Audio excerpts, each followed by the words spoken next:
integrals of Fermionic fields. So far we discussed the bosonic fields. From today we are going to start real physics, because real physics comes from fermions and vector bosons. Of course, scale is also important for the standard model, but fermions have much richer structure in a sense.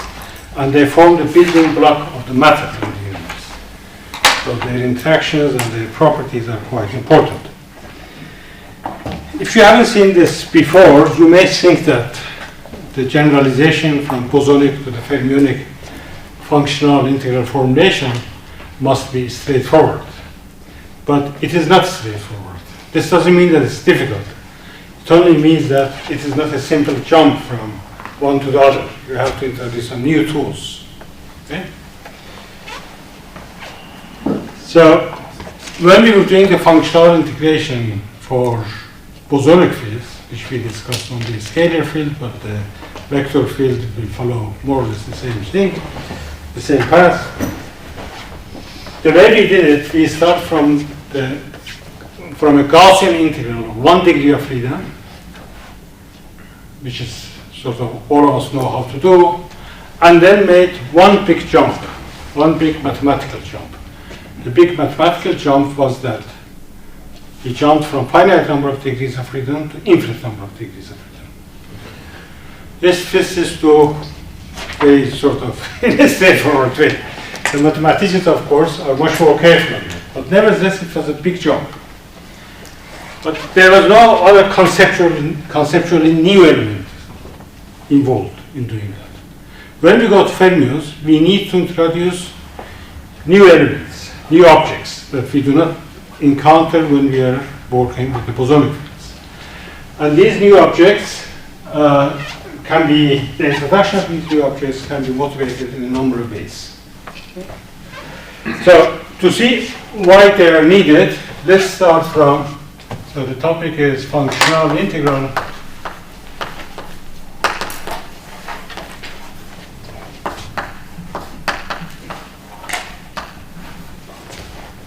fermions. To see why you need new objects, let's start from the Dirac action. 4 dimensions or any dimensions, that doesn't matter. Just a free Dirac action that you are familiar with.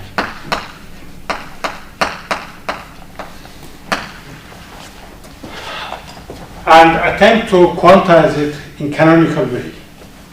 So we would like to do canonical quantization.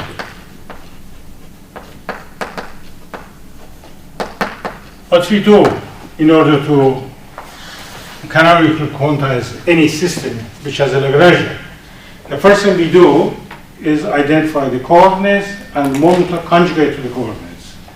Here we take the coordinates to be psi, which of course has 4 components, being a Dirac spinor,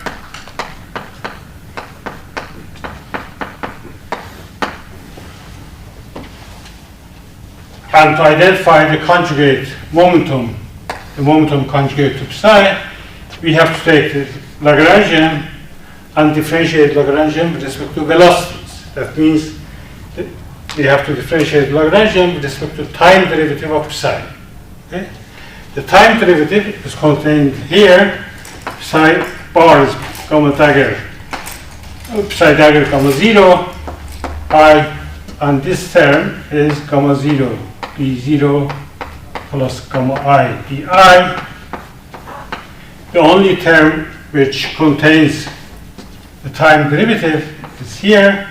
That means it's psi dagger I gamma 0 squared is 1, plus other terms which do not have time derivatives.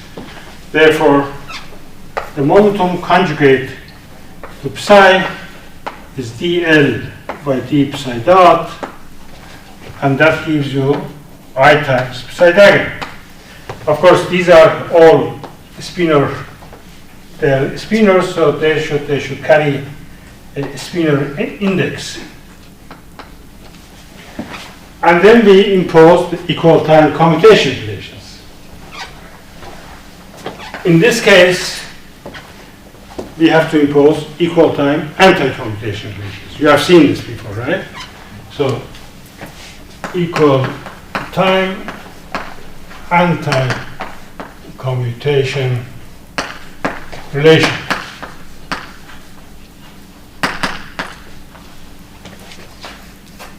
Psi x alpha a psi b y should be equal to I times h bar delta 3 x minus y. This is the quantization rule. Now, did I miss something? Delta AB.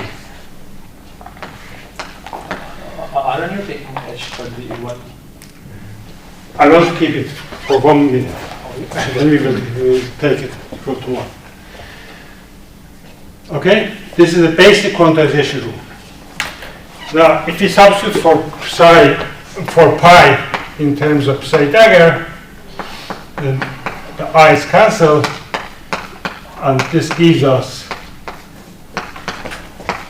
h bar delta 3 x minus y times delta AB. Other equal time relations like psi x, psi y are 0.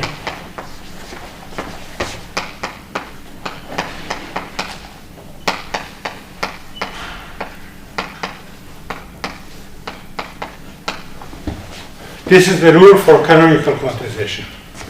Okay? At equal times. I think, yeah, I am underlining these x, y, meaning that they're space points and they're taken the equal time to be 0. For example, you can take any time, of course. So these are all equal time. This stands for equal time anti-commutation relation. Now, usually it's stated that when you go from quantum mechanics to classical mechanics, from quantum physics to classical physics, you send h bar to 0. If you send h bar to 0, of course, these are not affected. Okay? Because there's no h bar in there. But this one, which has h bar on the right-hand side, is affected. This is essentially, in this case, this is the heart of the matter. It tells you that, or in any quantum theory for that matter, that in classical limit, so as h bar goes to 0, in classical limit, everything anti-commutes with everything else. These were anti-commuting. Anti-commuting means that anti-commutation on the right-hand side is 0. This already shows that something very strange happens, which you do not see in the bosonic theories. In the bosonic theories, for example, in the scalar theory,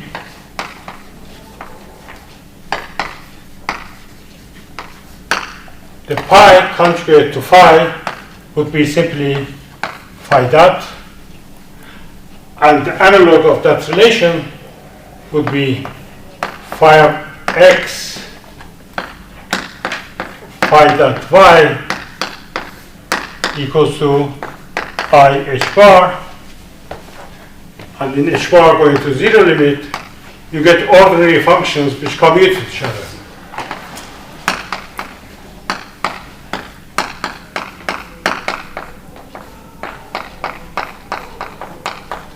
And likewise for phi in itself, etc. Okay? Here, you get functions which do not commute with themselves or with other functions of the same ilk, the same kind. So anti-commutation means that psi a x, psi by equals to minus psi by psi a x. There is a minus sign here. In order to appreciate why this means new steps in functional integral formulation, let's assume that we have one space dimension instead of 3 space dimensions. And the coordinate x is an angle on a circle. in that case, these functions will be periodic functions on the circle. Okay? So if you expand them in Fourier modes,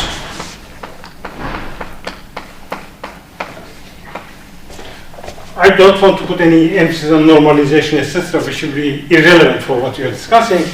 Assume that the radius of the circle is 1, and this is just, so phi on the circle. This is psi on S1. S1 means circle, okay? And I denote x by phi. So it will be a function of a phi, angle phi, and you can expand it in Fourier modes with constant coefficients. Okay? And assume that it's only one component. You can take any component, because you put an A there and then you have to put an A there. But we can take only one component. If you plug it back there, here, you will see that this implies that these coefficients of expansion should anti-commute with each other. And in particular, if n equals to m, so if n equals to m, you get that theta n squared is 0. If theta was an ordinary complex number, that would imply that the number must be 0. But here we cannot conclude that it's 0 because the algebra is different. So we naturally end up with an algebra of anti-commuting numbers. Okay? Now, if you go back to the first one, this one, you can also expand psi dagger. So psi dagger phi will be expanded. Let's call the coefficients of expansion theta n. This will tell you that theta bar n have the same properties, but also theta bar n, theta m anti-commute with theta m, theta bar n. So we end up with a set of infinite number of some kind of objects which we are going to call anti-commuting numbers, or they are called Grassmann variables, which anti-commute with each other. Okay? This is dictated to us. Even if you didn't go to this limit, from this relation you would end up with that kind of numbers. The only thing is that you wouldn't be able to derive this one if you didn't go to that limit. Good. Now, there are a number of, so these are obviously strange objects. And from the way that we introduce them, you see that you can add them. Because you can take two fermionic fields and add them to each other, obtain another fermionic field. And then you can expand that the new fermionic field. Again, the coefficients should be the sum of the coefficients of the fields you start from. So the way we arrived at them automatically shows that in the set of thetas and theta bars, there is an addition rule.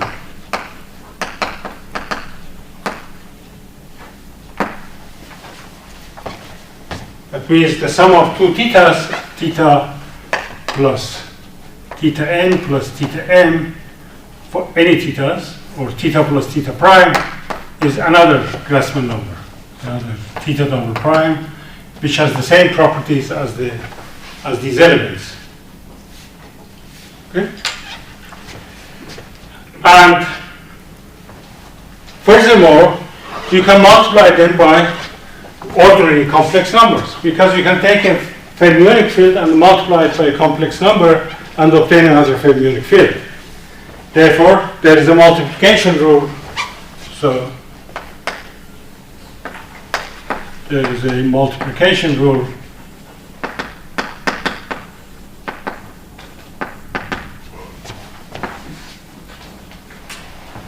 with complex numbers.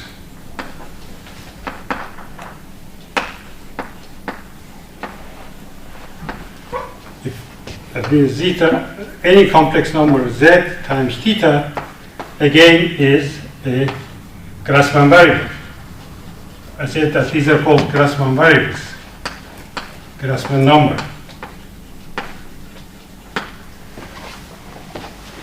Okay? And then there are simple rules like zeta times z times theta equals to zeta z times theta equals to z times zeta. Means you can do all the operations that you normally do with complex numbers, you can do them as a coefficient of these things. Very simple rules which follow from the fact that a fermionic field can be multiplied by complex numbers, etc., etc. What doesn't follow from here? And all these little algebraic properties follow from there. There is also one other thing which follows from there. Let me mention that, and then we will go on to the things which do not follow from what we did. Therefore, we have to postulate them in some way in order to build up calculus of these numbers. The other thing which follows from these basic rules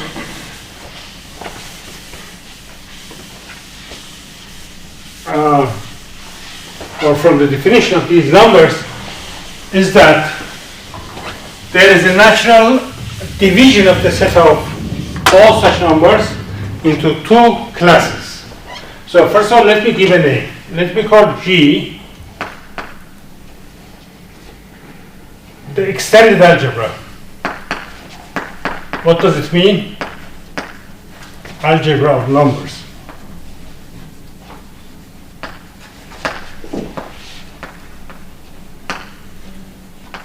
It means that we take the complex numbers and these new objects and form a bigger set.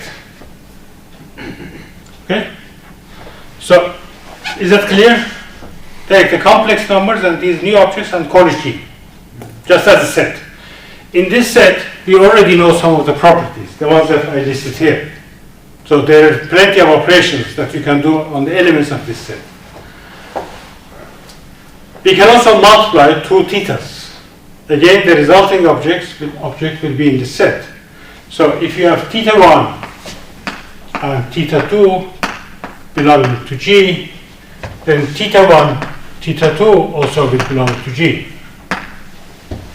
However, the product of two thetas has a property different from theta 1 and theta 2. Why? Because these ones anti-commute,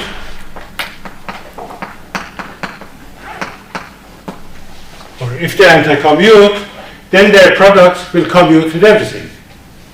So theta 1, theta 2 commute with all elements of G, with complex numbers and with other Grassmann numbers. Nevertheless, it is not an ordinary complex number, right? Because its square is 0. So if you take the square of this number, it's theta 1, theta 2, you have to pay very much attention on the order of things that you are writing. This will become theta 1 squared, theta 2 squared, and theta 1 squared and theta 2 squared is 0. So despite the fact that as far as commutation is concerned, it behaves like an ordinary complex number, but it's not an ordinary complex number. Because ordinary complex number, if you square it and you get 0, then it should be 0. But this is not 0. Okay? So the two categories that I mentioned are the categories of the objects which commute with everything and the objects which do not commute with everything. The ones which commute with everything, like theta 1 and theta 2, are called Grassmann even. So theta 1, theta 2 is Grassmann even, while these other ones, theta 1 and theta 2, are Grassmann odd. This is called the grading. It's just a word. Grading means that there are objects which commute with each other, and there are objects which do not commute with everything. Okay? So this is called the graded algebra, for that reason. I mean, we are not going to use this terminology, and I'm not going to introduce them. They are not important for what we are doing. They are important, of course, if you are a mathematician and you want to develop an algebra of some new objects, but not for us. Because what we need is something else. Questions? Good. Now, so we have this big set which includes complex numbers and Grassmann numbers. Okay? The complex numbers are, of course, is a subset of that larger set, and all the elements in that subset commute with each other and commute with everything else. Okay? Now comes the key property, which doesn't follow from the basic derivations that we introduced. The key property is the rule for integration. Well, before that, there is another thing which also follows from this, for the basic property. Let me explain that, and then we will go to integration. Another thing which follows from this basic introduction is that you can write a function in this space of G. Okay? So these are functions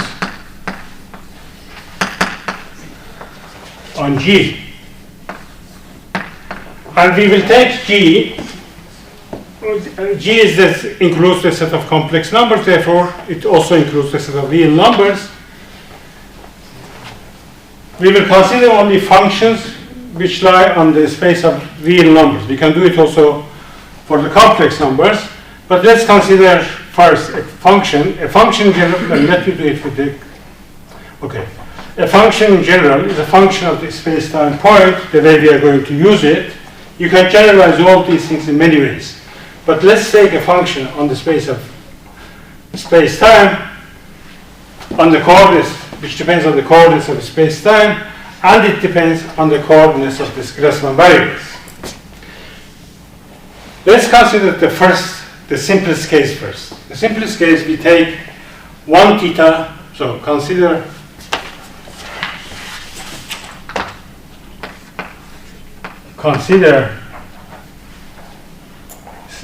the simple case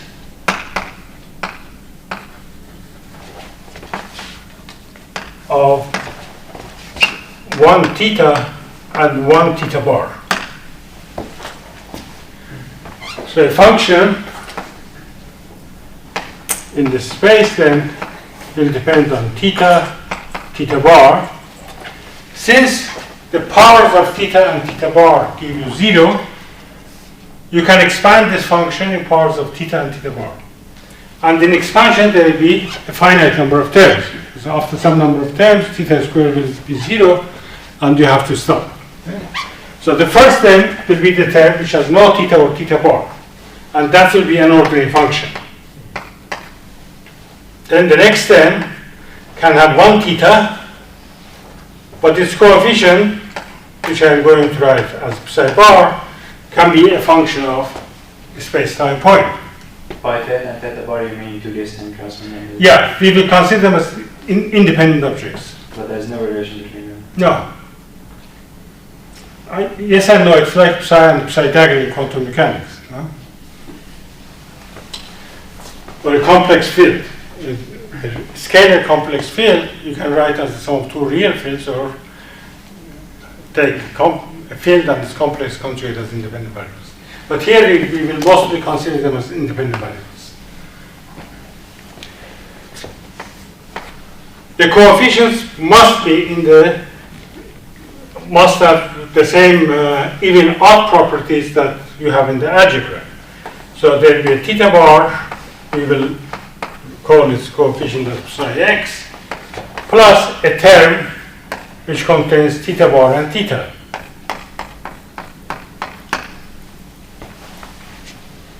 There is nothing else you can write. If you go to a term which has higher powers of theta or theta bar or theta bar, it will simply be 0, therefore you have to stop at this point.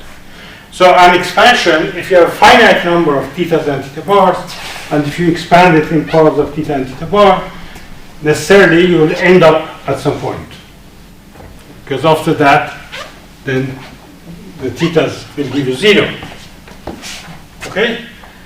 If this object itself is Grassmann even, which I have assumed is Grassmann even, this will be Grassmann even, it will be an ordinary function. This has to be, if that's Grassmann even, this has to be Grassmann odd. This has to be Grassmann odd, again this has to be Grassmann even. F, okay? This is a typical expansion that you encounter in supersymmetry. If you have seen supersymmetry formulated in superspace, that's the kind of expansion. This is called, in that case, this is called the superspace, superfield, and the coefficients are called component fields.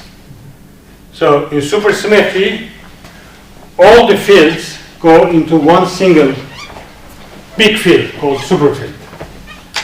Okay? And supersymmetric transformation can be obtained by examining the transformation properties of this big object. You have to realize supersymmetry in the space of this superfield, then from there you can read the supersymmetric transformation of component fields. It is very convenient if you have a small number of supersymmetries. Like supersymmetry, you can have different numbers of supersymmetry, so to speak. But if you go to larger number of supersymmetry, this becomes very complicated because the number of component fields increases. For example, the famous superstring models in 10 dimensions, supergravity type 2b or type 2a, do not have this formulation because it becomes very complicated. I think even the super Yang missiles don't have in flat space such formulation. It becomes too complicated. Some of you probably have seen this before, right? Yeah, extra indices on. Yeah. Here I'm taking the simple case. So if you are in 4 dimensions and these fields are carrying indices, then you have to, all of them will carry the same indices. Here, this is the baby example. I have not put index on anything. But in the real world, if you are going to apply it to supersymmetry in 4 dimensions, for example, then first of all, the simplest supersymmetry in 4 dimensions will have 4 thetas. Therefore, theta will carry an index A, and this will carry an index A. And this theta A will transform like a spinor on the Lorentz transformation. Therefore, the coefficient function will be a spinor field. Likewise, this will be a spinor field, this will be a scalar, because theta bar theta will be a singlet on the Lorentz transformation. And this will be a scalar. Okay? In that case, this field, which has the highest component in superspace, is called an auxiliary field. Its equations of motion is normally algebraic. You can eliminate it and write in terms of opposites. Okay? So, this is another simple notion. We can also define differentiation with respect to these fields. Differentiation is more or less like ordinary differentiation, except that you have to pay attention to the order of the objects because they anti-commute with each other. Apart from that, it is the same rule as the ordinary rule of differentiation. So that doesn't also have any new element in it. The thing which has new element is the rule for integration.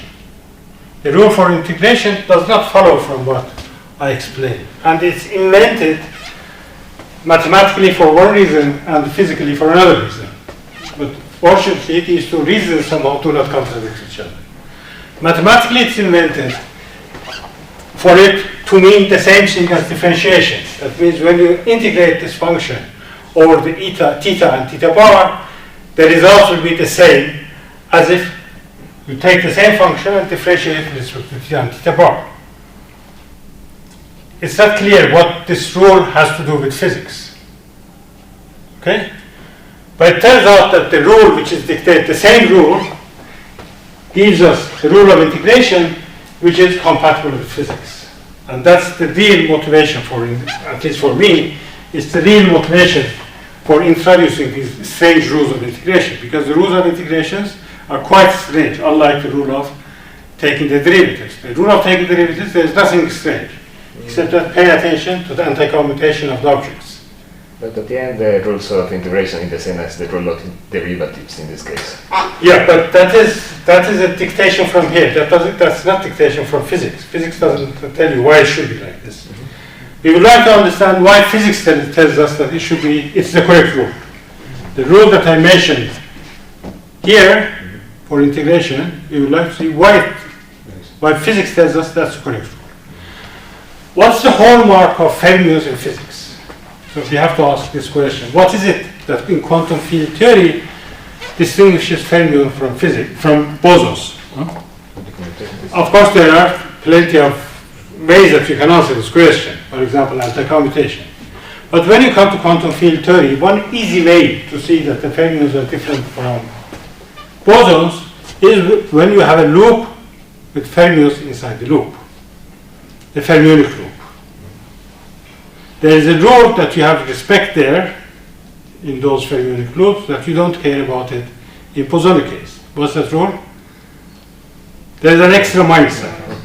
There's an extra minus sign that you have to put in front of fermionic loops. Okay? Of course, ultimately, all of these things come from Pauli principle, and Pauli principle is encoded in anti-commutation rules. So the root reason is the Pauli principle. Okay? But nevertheless, when you come to the level of the quantum field theory, there is a rule, extra rule for fermions which do not exist for bosons. That extra rule, in a sense, encapsulates everything which is fermionic. An extra minus sign for fermionic groups. Okay? You remember that one? Okay. So we have to show that the rules that we are inventing actually will produce that minus sign. Because if it produces that minus sign for fermionic loops, it means that we have done the things correctly. If it doesn't produce that minus sign, it means that whatever we are doing may be interesting mathematically, but it is not applicable to physics that the way we want to do it. So I'm going to explain the rule, and then I will show you that it is correct, in the sense that when we get into fermionic loops, it will produce a minus sign. Okay? It's clear? So let's then take the next step. The rules I will state in the form of postulates.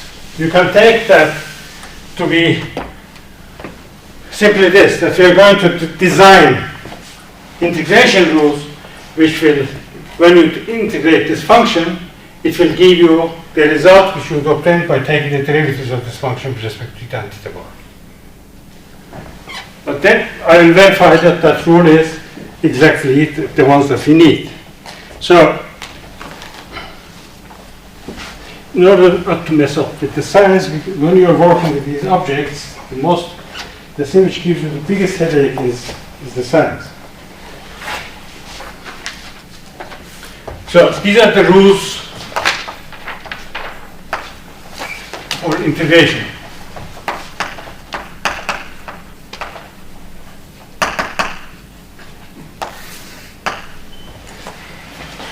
They are very simple, actually. I will take a bunch of thetas, theta 1, theta n, a finite number of them to start with, and theta bar 1, theta bar n. And the rule is that d theta I is 0.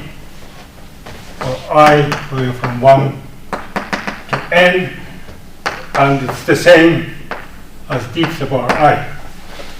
When I write this, it means that here there is a 1, or there is a function of x, whatever. Okay? No matter what you put there, you will get 0. Not theta, but ordinary bosonic functions, numbers or complex numbers or functions. This implies that if you multiply this by a function of x, of course you will get 0. So you can put this function there, you will get 0. Okay? What is not 0 is d theta I, theta j is simply delta ij. If I equals to j, you will get 1. If I is different from j, then this will tell you there should be 0. Likewise, the theta bar I, theta bar j. which basically, of course, we should keep in mind that theta and theta itself anti-commutative. Another rule is that you can make the shift of integration variable. If this is a Grassmann odd number, you can just shift theta by that and the measure doesn't change. As a consequence of this, the theta equals to d theta plus eta times theta, and that equals to d theta plus eta times theta plus eta, etc. So eta here behaves as a constant when you do this integration. Okay? In bosonic case, in order integration, you know that you can shift integration variable by a constant, and this is the analog of that. This eta is also a Grassmann odd? Theta is Grassmann odd. I'm taking No, the any eta. Grassmann odd numbers. The eta. Eta is Grassmann odd. Yeah. Okay. In order to add them, it has to be Grassmann odd. You add only objects with same Grassmann grading. Okay? Now, this has quite interesting consequences. And it's basically these rules, these simple rules which will produce the correct physics. It's precisely these simple rules which are going to produce the correct physics. Okay? Of course, you see from here that things like the theta bar is what? 0. Likewise, the theta bar theta will give you 0.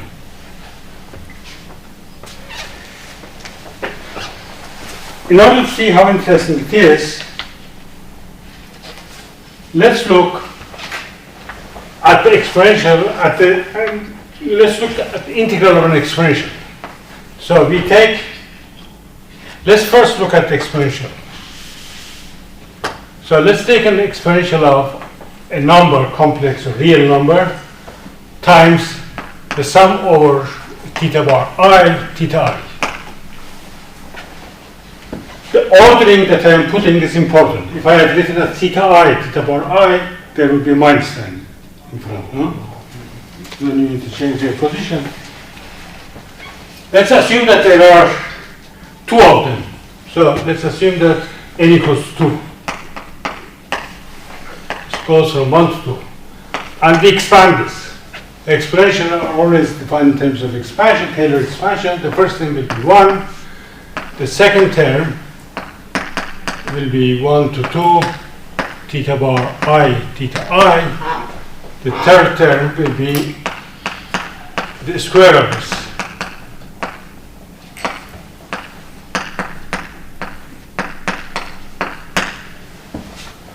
And, of course, higher order terms. But the higher order terms necessarily will vanish, because when you go to third power, it will contain 3 theta bar thetas. That means 6 theta bar theta, and necessarily one of them has to be repeated. Okay? And by anti-commutation, it will give you 0.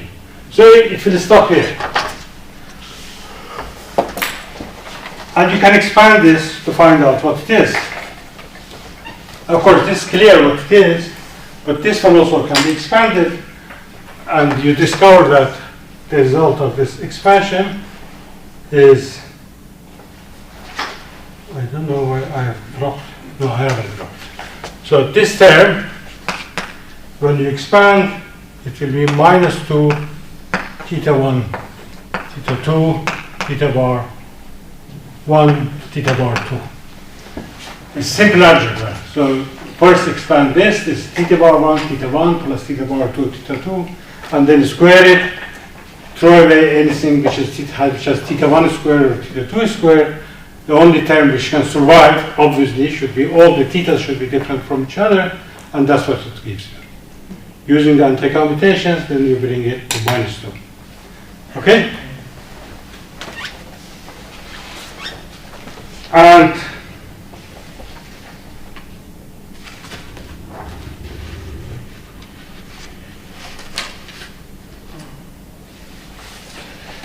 actually,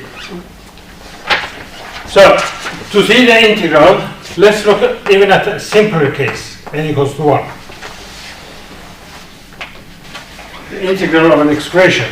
We will immediately go to larger values of n. Also, the order in which I am putting these things is important.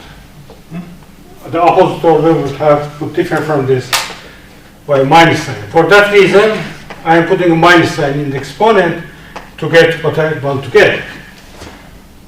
So, according to our rules, this will be 1 plus a or minus a theta bar theta. The next terms will be all 0. So what does this give us? 0, because there is no theta here. So that integration rule will give us 0. The only thing which can give us non-zero answer is here. There's a minus sign here. There's theta bar which stands here. We push theta bar next to d theta bar. That integral will give us 1, and this theta then will remain, that one will give 1, and the result will be a. Okay? And here you see the difference with the bosonic case. Already the difference is visible at this stage. Because if we were integrating over ordinary complex numbers, and a was a complex number, the result of this integration would be, it would be 1 over a. It would be a Gaussian integral, zz bar, exponential of z, a times zz bar, and that would give you something, some pi factor of pi times 1 over a. Okay? So the difference should be noted here. This is really the heart of all this thing. Whatever we have introduced until now, as far as these lectures are concerned, is because of this difference. So, for bosons, or for ordinary complex numbers,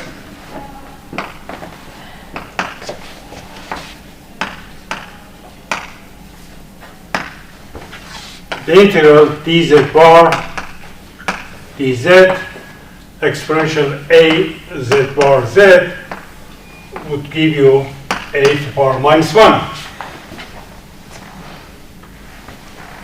For Grassmann variables,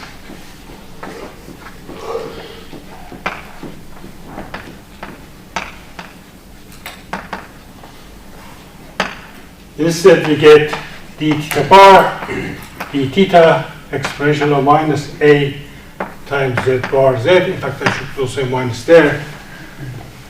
This gives us simply a to the power plus 1.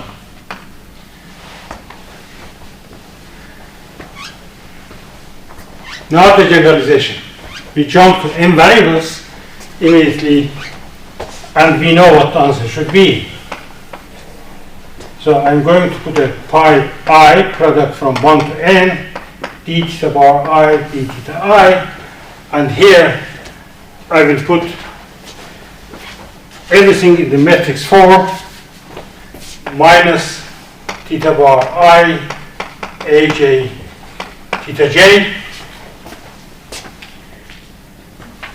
If a is not diagonal, we can diagonalize it by a change of variables.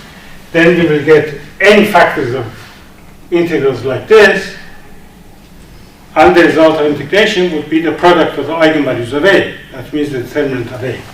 So this integral will give us the determinant of a. If it was a bosonic integral, it would give us the determinant of a to the power minus 1. Okay? This is our key result, that we get determinant of a and not determinant of a to the power minus 1 as for boson, for ordinary integration. So, this is clear?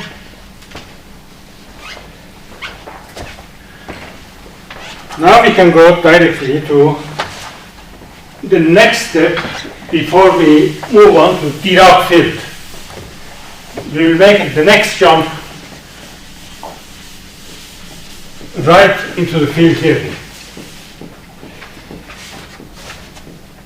The next step is that, again, we stay in the finite dimensional example. I will use, of course, matrix notation. As we were doing in the case of the ordinary integrations, ordinary Gaussians, we will use matrix notation and consider now,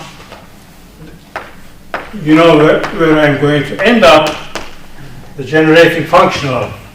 So this is d theta bar 1, theta bar 1. Let me put a pi of d theta bar I d theta I exponential minus theta bar, everything is a matrix now, plus eta bar theta plus theta bar eta. This whole thing stands on the exponent. We want to do this exponential integral, this Gaussian, generalized Gaussian integral. It's like in the bosonic case we had phi, the matrix phi plus j phi plus etc. Right? This is the analog of that. This eta and eta bar and eta are Grassmann odd. They are like thetas, but they are not integration variables. They are the analogs of j in the bosonic case, if you remember. The rule is precisely the same. We have to complete the square. So, and then use the fact that we can shift integration variables. This we can write as minus theta bar minus eta transpose, eta bar transpose. I will drop this bar, means also transpositions, minus a minus 1. Note that A is a matrix of ordinary numbers. They are not Grassmann. A, like this small a here, which was an ordinary complex number, this capital A is just ordinary matrix of complex numbers with differential operators. Okay? There's nothing Grassmann. It will be differential operators when we go to field theory. So we complete the square minus eta bar A inverse eta. Assume that A is, of course, invertible.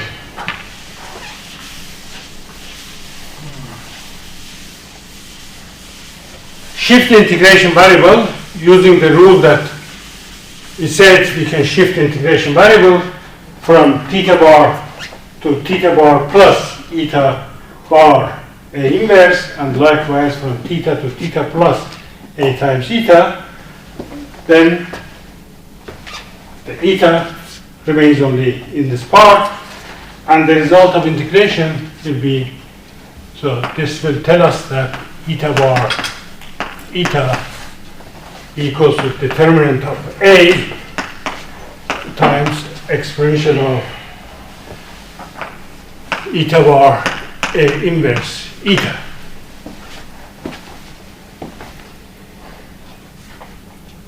In fact, I will introduce the matrix notation once more and write minus theta bar A theta plus eta bar theta plus theta bar eta as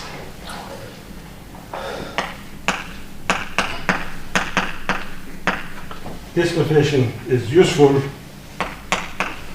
You remember these notations we introduced in the very first lecture. Then the result I will write as eta bar eta, determinant of A, in the exponent it will be eta bar A inverse eta. Just rewriting it. This Pura and the cat notation. Any questions so far? So let's jump into the Dirac field.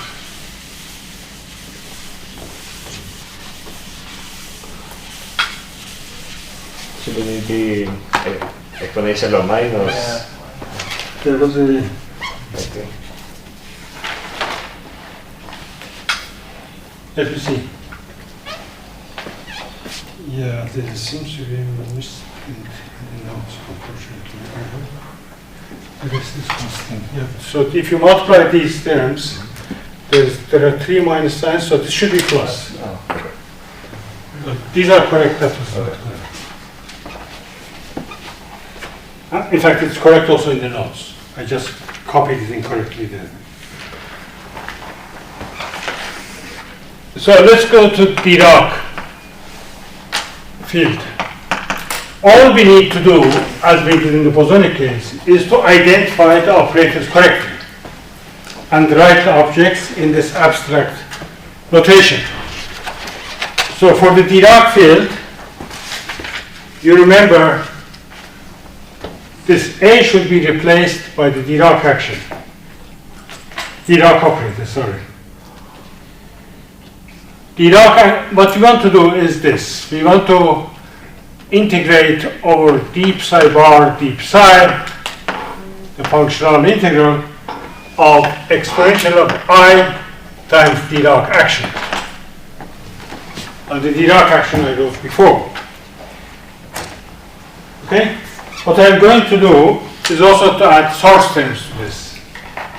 So it will be this plus integral eta bar x psi x plus psi bar x eta x, where etas are the analog of these ones, these guys here. The general rule is here. Here I have done it for finite matrices. I assume that there are only n of them. Now we are taking that big jump from going finite n to infinite number of degrees of freedom. I'm not going to repeat all the steps because from here onwards it is precisely similar to what we did for the bosonic case. You can introduce the basis vectors x and write everything in terms of x, etc. And it goes through.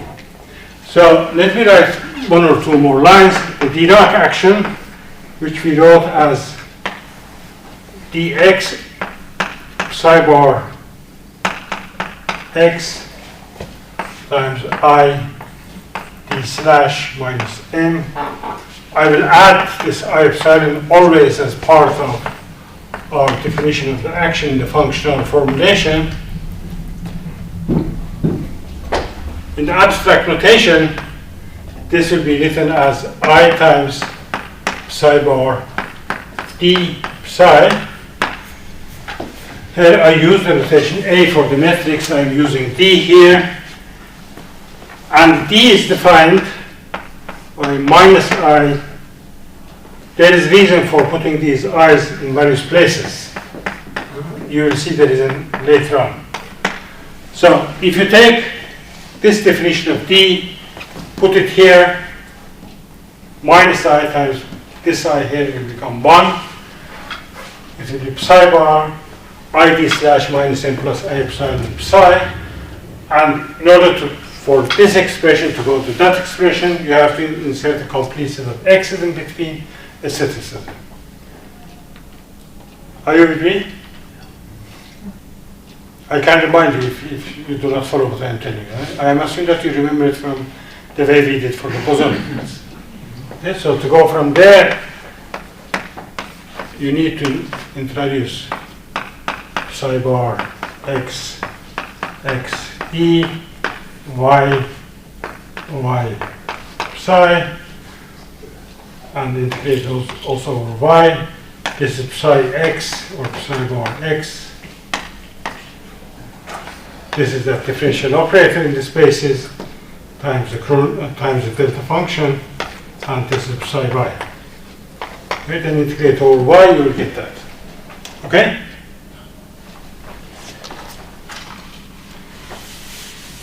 Having written in this form, we can take the result from here. So then star implies that this integral, which we are going to call z of eta and eta bar, or eta bar eta, z of eta bar eta becomes determinant of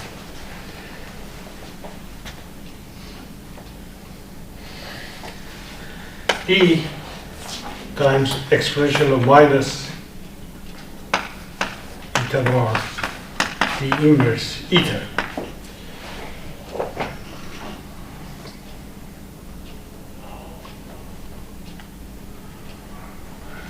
Now we have to make some adaptation of signs. It was plus here, then minus. All right, okay.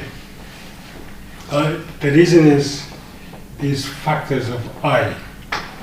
That this explains the notes.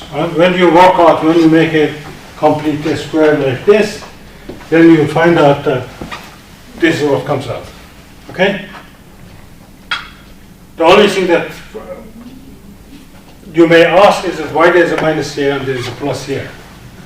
But when you work out and put the factors of I, here there is no I in front of theta's. That's ultimately the reason.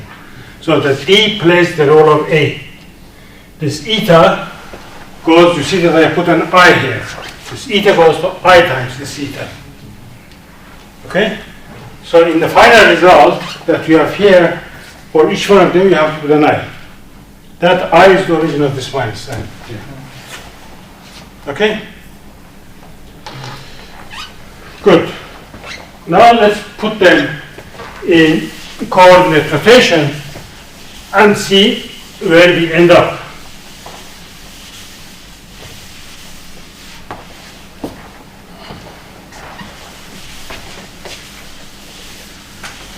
Actually, I think I will manage to get the famous minus sign in front of the Fermionic loops by the end of this lecture. I don't want to rush, so if you have questions, please stop me.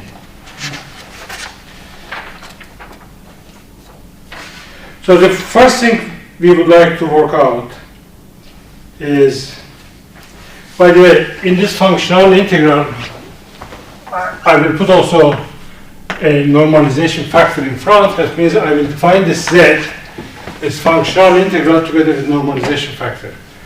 And that normalization factor will be fixed by the condition that z evaluated at 0, eta and eta bar should be 1. If you put that, then so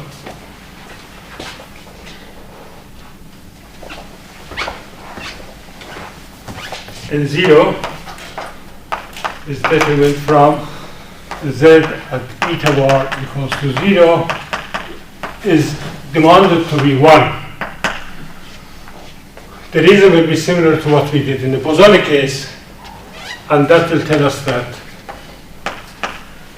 a 0 inverse should be determinant of operator D. You ever see a misprint in the notes? But you will notice it yourself too. So therefore, with that condition, this will be 1, and the result of our integration will be exponential of minus eta bar D inverse eta. We have to work out what's D inverse, and then write everything in normal, sort of more familiar notation, so that to have a feeling on what's happening. So D inverse is defined by the usual relation. Right? These steps are precisely similar to what we did for the bosons. So insert an x here, a y here. This is, of course, delta 4 x minus 5 if we are in 4 dimensions. That's the meaning of 1.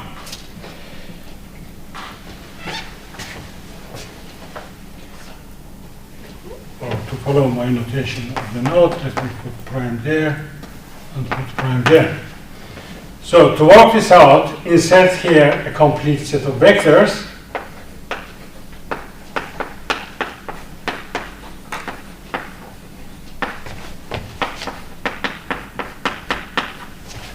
This should be delta 4 x minus x prime. This object here,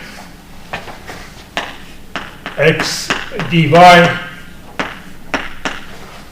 remember d is here.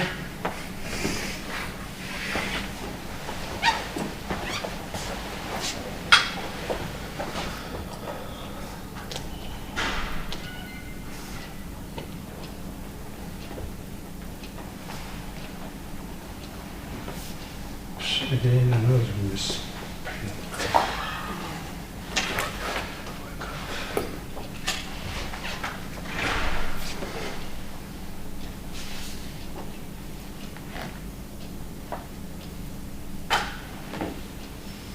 Anyway, again, this is a silly misprint. I put power of minus 1, I don't know why.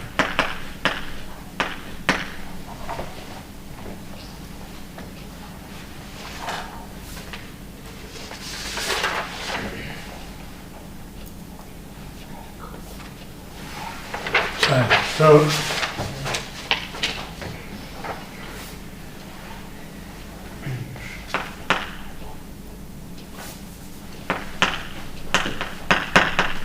that's d times delta 4 x minus y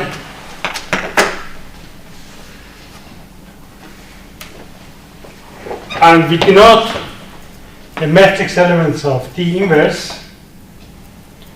The matrix elements of D inverse x, D inverse y, which you need here, we just give a name to it and call it x minus y, s x minus y.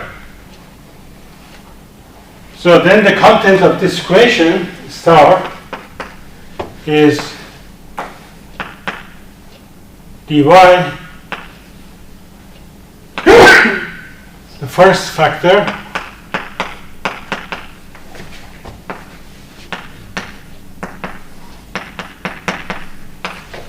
times delta x minus y times s x minus y equals to delta 4 x minus x prime. I should have written this as x minus x prime, y minus x prime. With this definition,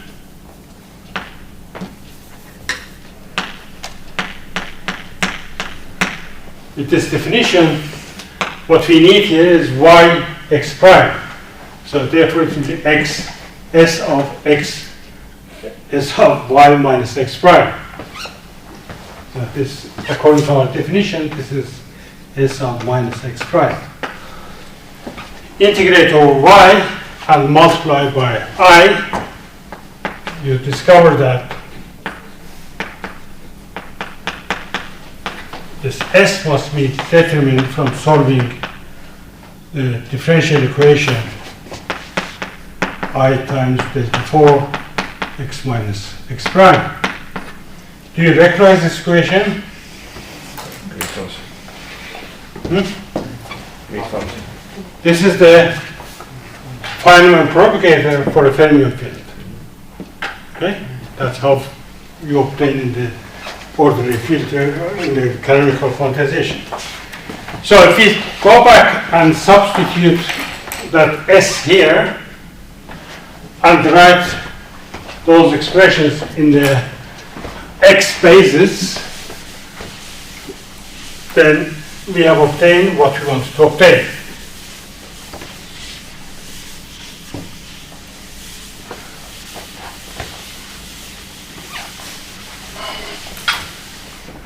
So therefore, our Z eta bar eta which is defined in terms of a functional integral d psi bar d psi exponential of I times dx psi bar I d slash minus m plus I epsilon psi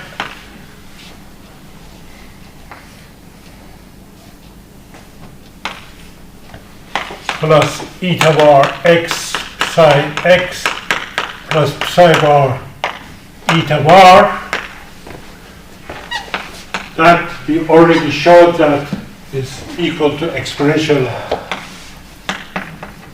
of minus eta bar e inverse eta, and this we calculated, we call this S, which satisfies that equation derived here. It's a solution of that green function equation. So if you write this in terms of x spaces, you'll get eta bar x. Everything is 4 by 4 matrices in 4 by 4 matrix in 4 dimensions. Okay? This is the chain of things that you obtain. Why is it good? It's good because if you start from here and differentiate with respect to eta bar and eta successively, you will bring down factors of psi and psi bar from up there. Okay? So it will give you a functional representation for integrating factors of psi and psi bar here times the same expression. This final equality will tell you that, of course, if you differentiate z, this is the same thing as z, you have to differentiate this Gaussian functional. That will express that integral in terms of products of s's. So, for example, dz over I d by d eta bar eta x eta bar y, evaluate that z equals to 0, evaluate that eta and eta bar equals to 0, will give you the constant d psi bar, d psi,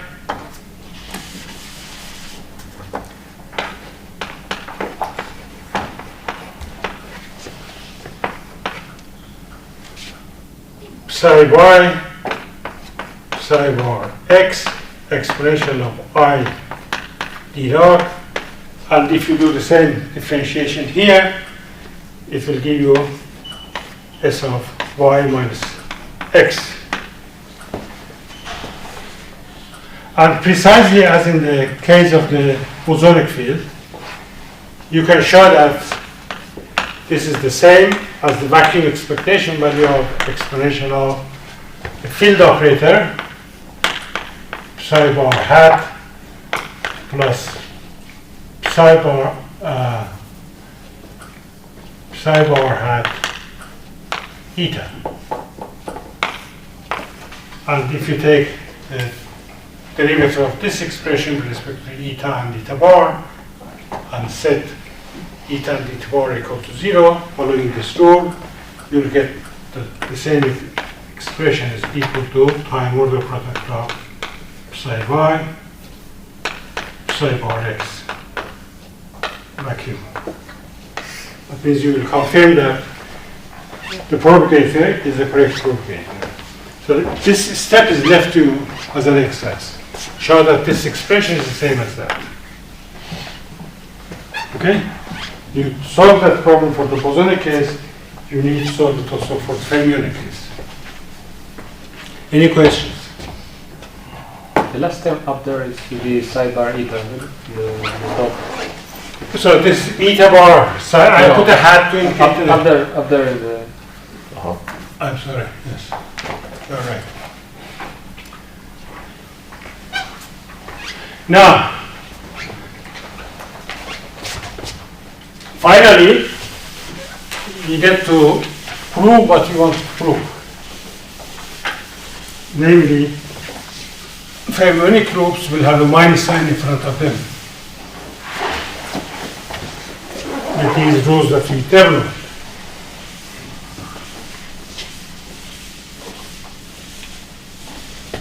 Any questions? What if we differentiate it with respect to just one corresponding variable? Do it as an exercise. See what you will get.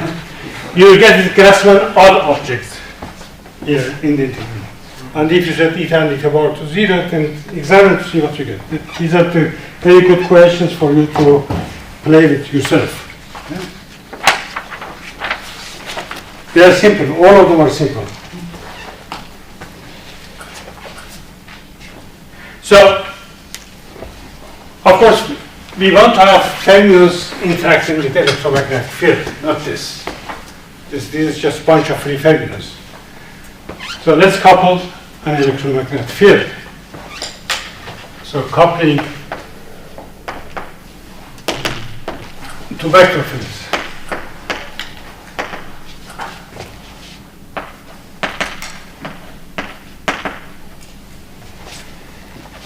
In the way that we developed it, it is quite simple. All you need to do is to define your D operator appropriately in every situation. So we are going to take the QD or part of the QD action or the complete QD action. Let me first write. We will see this expression more than once. Is in any number of dimensions is of course psi bar I gamma mu d mu minus n minus E0. This means bare coupling. I kept it in the notes, although it is not necessary for what we are discussing right now, but it will be important later, of course. But nevertheless, I kept it as E0. In fact, for what we want to discuss now, you can just call it E. This is the QD action. Let me plot this easier. In the notes, I kept it, but in fact, in the next step, I'm going to rescale A by writing instead of A, define another A, which is 1 over E times your original A. Then this E will disappear from here and will enter here as E squared. Do you miss the spinor at the end? Yes, thank you. Okay? So this E, I remove the E from this bracket and put it in front of the kinetic energy term for the vector potential. You have seen these kinds of rescaling before, right? So this is our operator, and we are not going to integrate our A because we haven't yet learned how to integrate our gauge field. That has its own story. What we are going to do is to integrate instead over psi and psi bar. That will give us a functional of this A. So I'm going to define a functional exponential of IW of A, which is obtained. There's a normalization factor in front, psi bar d psi, exponential of I, let's write it dx, I'm not specifying the dimension. And I'm not going to put source terms because they will not be needed for what we want to do for time being. But we know that the result of this integration will give us the determinant with positive power of the operator, which is sandwiched between two psi's. Okay? So this will give us this factor, of course, if you include here, which I have done carelessly in the original action,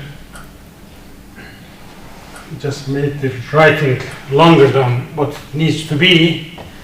I'm not integrating over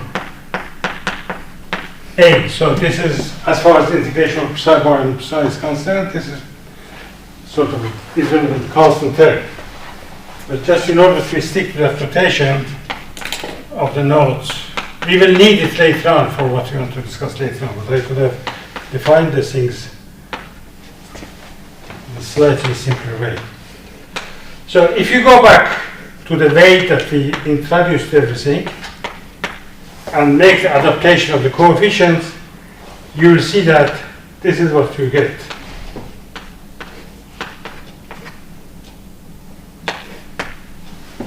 This minus sign, of course, doesn't play a role. You are taking the determinant and this will produce minus or plus, which will be absorbed there. Okay?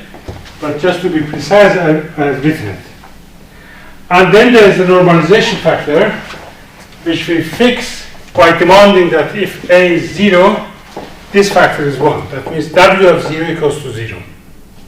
So if you put a condition that W of 0 is equal to 0, and that will tell us that the normalization factor is simply the same determinant, or the inverse of the same determinant, with to the power minus 1. Let's also write that. So demand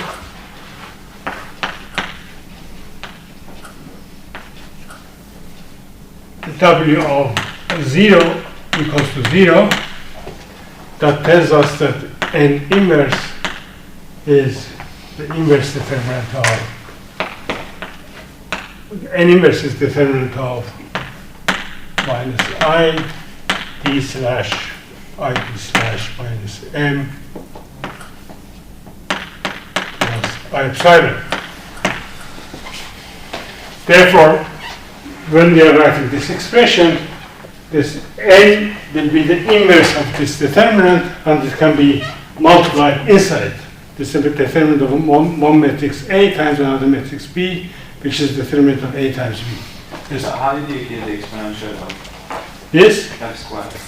This is this factor. It just rides through. We are not doing anything to it. But Then the I integral. or something? Huh? They're integrating. There is an integral in this. Right.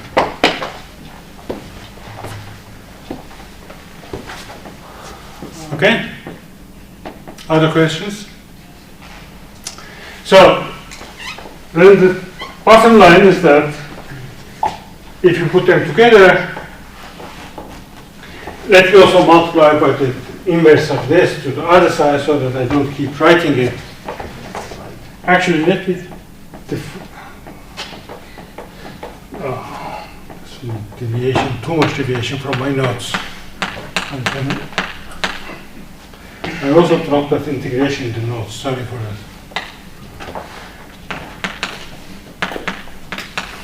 So this is then equal to determinant of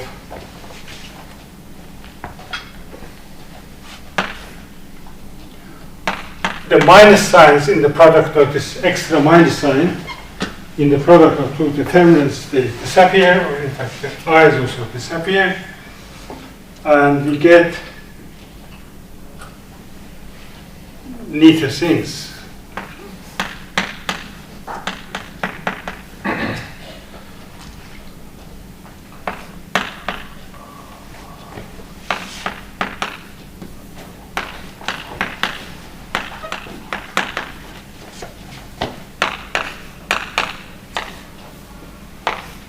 You see, n is the inverse of determinant of this operator evaluated at a equals to 0.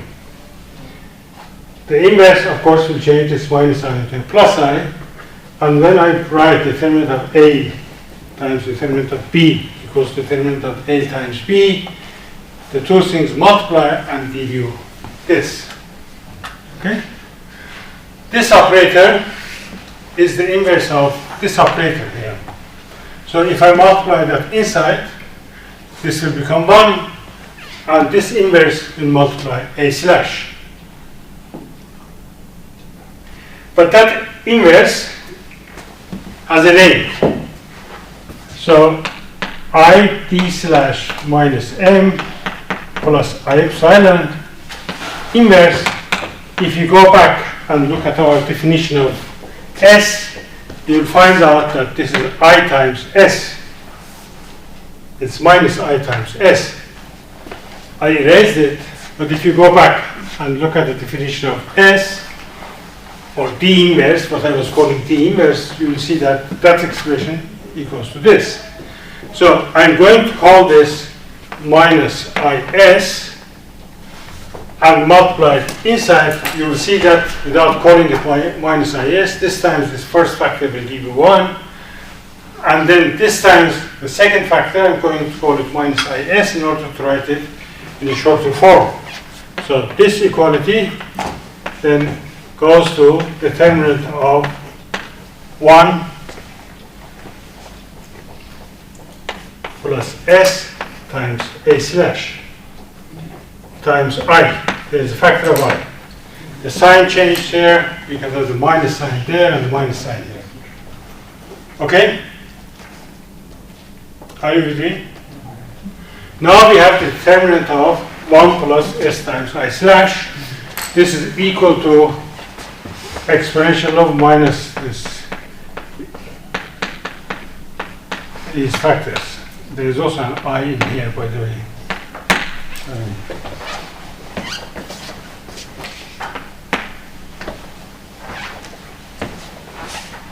That's what you have. Take the logarithm of both sides. Then you will have an expression for the W in terms of a determinant, which is called the Fermionic determinant.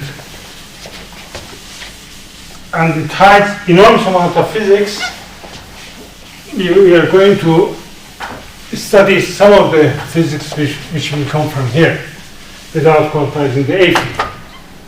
So the bottom line is that if we take there will be, of course, the original Maxwell action plus logarithm of determinant of 1 plus S times I X slash. Look what we have got. Integrating over the fermionic field. This was ultimately the reason why I carried through this factor which looks like irrelevant for our discussion. But the reason I carried through is because of this step, because of this result. And the I's should not be there. I think you can, no, the I is here, and I should put the I here. That's okay. So if you multiply by minus I, this will go away. This will be by minus I. This will be 1, and this will be minus I. Okay? I took the logarithm of this. This was plus. I took the logarithm of this. The logarithm of this will give us this plus that. I took that one to the other side. That should be, logarithm of this should be, it will give you this exponent equals to logarithm of this determinant. And then I took the f squared to the other side and multiply everything by minus I. So the result is that we are obtaining a functional of A, which is the original Maxwell action for F, plus extra terms. These extra terms are the result of integration over the fermions. In fact, this is the quantum corrected Maxwell action. This is the Maxwell action. This is a functional of A. We are going to calculate this functional of A. This is a functional, I will calculating, you will see in what sense. This functional of A, therefore, eventually everything will be a functional of A. The first term in that calculation, in that functional, is the Maxwell plus corrections. Now, if I had kept factors of h bar in the right place, there would be an h bar in front of this. And this would be indicative that this purely quantum effect. One immediate thing you notice is that this is a highly complicated functional of A. It's an infinite dimensional determinant. So if you manage to calculate it, and we will calculate in some cases, you will see that it's a very complicated function on a wave. So classical Maxwell's theory is linear. The equations that you derive from here are the linear Maxwell's equations. This term will contribute non-linear terms to Maxwell's equations. That's ultimately the origin of photon-photon scattering QED. In order for the photon to scatter with photon, of course, you should break superposition principle. Superposition principle, which is the hallmark of the linear theory, will not allow you to scatter photons from photon. In classical Maxwell's theory, there is no photon-photon scattering. Okay? Unless you correct it in some way and introduce non-linear terms. So this will lead to nonlinear optics, nonlinear Maxwell's equations, photon-photon scattering, etc., etc. And we will see that in detail. Okay? Shall we continue for a few more minutes or stop here? Who wants to stop? Please raise your hand. Even if there is one student who wants to stop, we will stop. Nobody wants to stop. So then let's continue. Did I ask the wrong question? Maybe I should have asked who wants to continue. So what are we going to do with the determinant? We are going to expand it in powers array. We cannot do anything else unless in some special case where we can calculate it exactly. And one of those special cases we will examine. But in general, there's no way that you can calculate this infinite dimensional determinant exactly. So the best you can do is to expand in powers array. And that's simple to do because we know that logarithm of determinant is trace of the logarithm. So use log that A equals to trace log A. And expansion then would give us, we need to expand logarithm of 1 minus s times a slash and take the trace of it. Right? To expand this, there is a formula. Let me simplify this first and write the formula for 1 minus L, where L is something. And this expansion has a minus sign in front. From 1 to infinity, 1 over n, L to the power n. This is just the formula for the expansion of logarithm of 1 minus L. Why minus? What? Why the minus sign? Yeah, you have to expand this and you see that there's a minus sign in front. No, I mean, we have 1 plus s on. So, our L then is minus this operator. Our L is minus s times a slash. No, but in that expression, logarithm of 1 minus s. Did I put minus? It's plus. That was minus. That's a mistake. It's a plus. You got plus, right? Yeah. So, therefore, L should be minus that. In order not to forget it, and in order for you not to think that I am cheating you, let me put it here. So there's a minus sign there.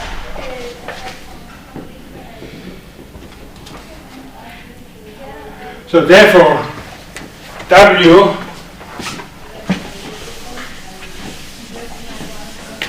and 2-3 steps away from the final result.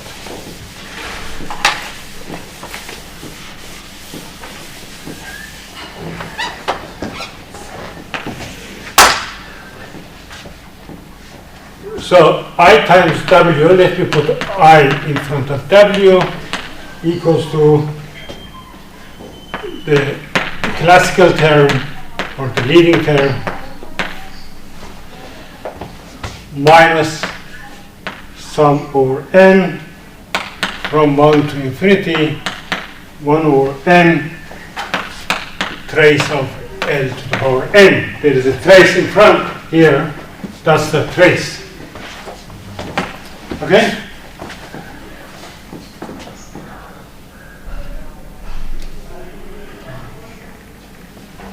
Incidentally, in the notes I have consistently dropped this integration sign, so he should insert it back. So we have to evaluate this trace. This trace has a big meaning. It's a trace over space-time points as well as spinorial indices.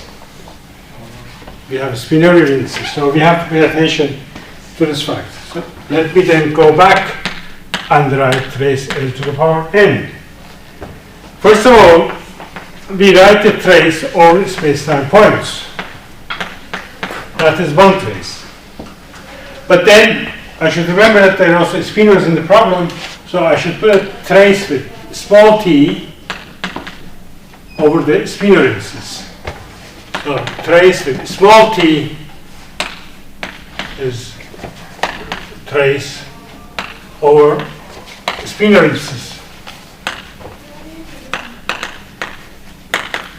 The determinant is a number at the end, or a function of. So when you write it like this, then you are tracing all the matrix indices which are in A, any kind of matrix index. A is an operator in space-time because it has a d slash in it, as well as an operator in the spinor space because it has comma mu in it. Okay, so you should trace over the spinor indices and space-time indices. This spinor trace we will leave to the end, but space-time trace we will be more explicit. So therefore, let me write this dx, and I will put a trace in front of everything for the spinor indices, and right here I will insert a large number of dy1 up to dy whatever is necessary, dy n minus 1, and write this as x, convert into the matrix elements of 1 powers of L.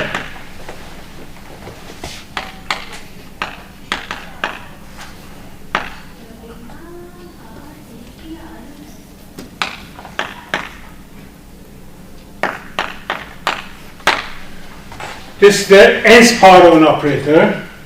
I insert sufficient number of complete set of bases between L's. I write L to power n as L times L times L times L, n times, and insert in front between two L's, two factors of a complete set of bases. So what I need to do is to calculate only one of these matrix elements. And as soon as I have done that, then we are done. Okay? And that is triviality, because we will do it here.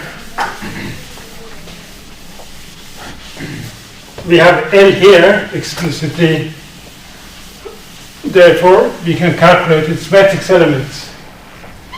So let's look, for example, at y1, L, y2, or any y1 and y2.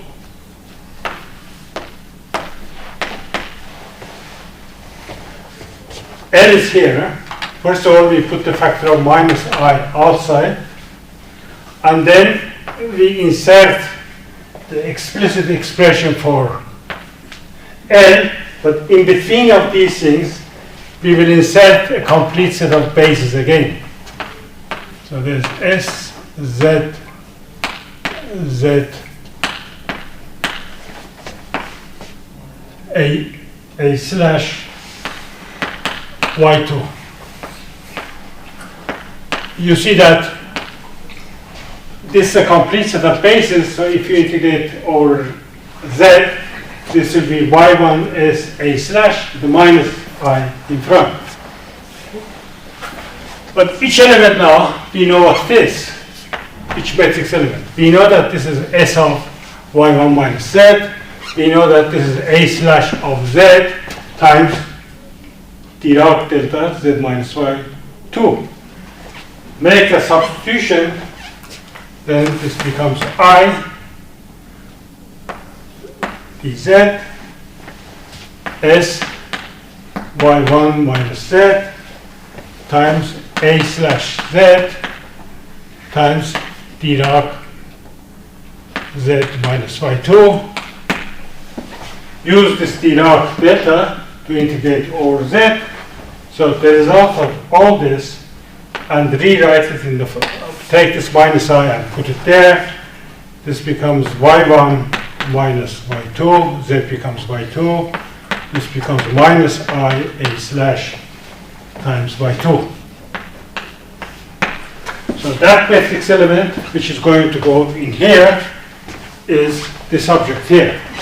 We are going to integrate over y1, all the y's, and an x. So in the first factor and in the last factor, there is an s of x minus y1, and here s of yn minus 1 minus x. And we are integrating over x. Okay? So in order to write this in a uniform way, I am going to change the integration variables and call dx as yn, so that I will integrate from y1 to yn, all of them. And if necessary, maybe also circulate the variables, etc. So this result then is d4y1 up to d4yn. Yn came from integration over x. Put the things, there is a trace with small t over the sphere, and it says y1 minus y2 minus I comma a slash. In the notes you will find plenty of commas circulating around, because when I was typing it I didn't know how to write a slash. But later I learned it, and it is written in a more compact form. Yn minus y1 times minus I a slash y1, close the bracket. So this is trace of L to the n. Go back and substitute in the formula here. Finally, we get the final result.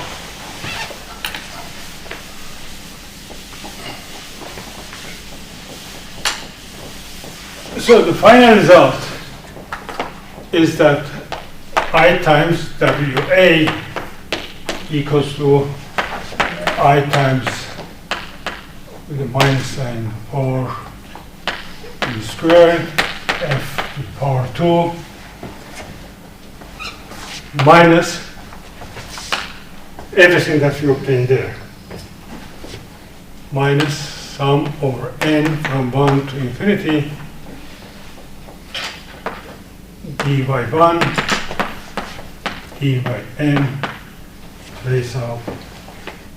Now I'm going to write this as a mu1 y1. Now, since a is background, in fact everything are commuting objects in here anyway, we don't have operators, times there's no trace there, the trace comes here of, I'm going to put the plus here and the minus here.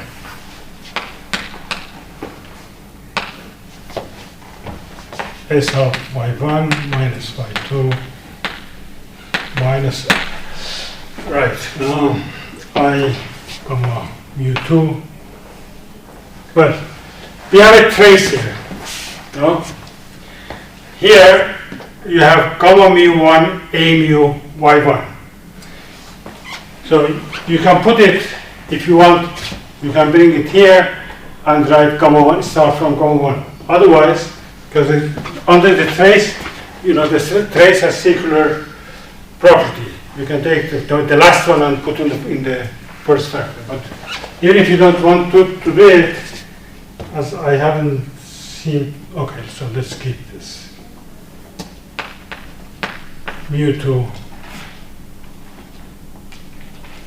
s y2 minus y3, etc. until you come to syn minus y1 times minus I comma u1.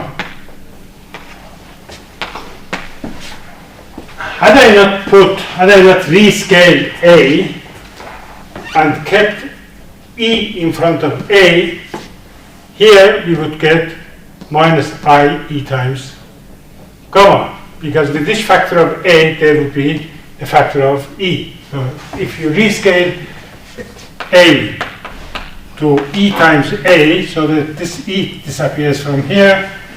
You would put the E here, you would put the E here. In front of every comma there would be an E. To close now, let's see what this is.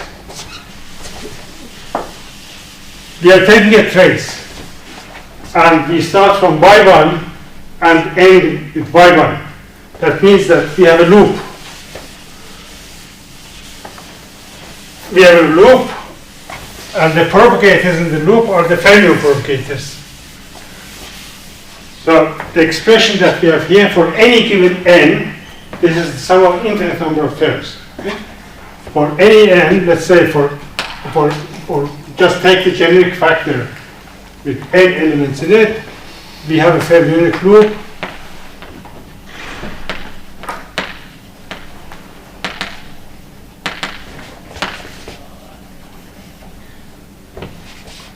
Like this, with n points in it, and to each point you have a field attached.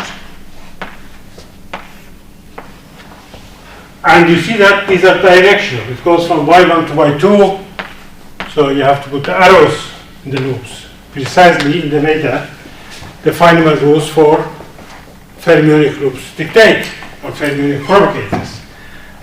And in each vertex, you have a factor of minus I e times gamma. Okay? So the result is that when you integrate over to Fermionic degrees of freedom, you get a one loop graph with arbitrary number of A's attached to it, the sum of them. I mean, one loop graph with Fermionic A fields attached to him, and then you have to sum for all of them. There are infinite number of terms here. And the famous minus sign is here in front, which came from the expansion of the logarithm. Okay? Therefore, this is an indication that our integration rule for fermions actually is correct. If you repeat the same exercise, take a complex scalar field, this is given in the notes as an exercise.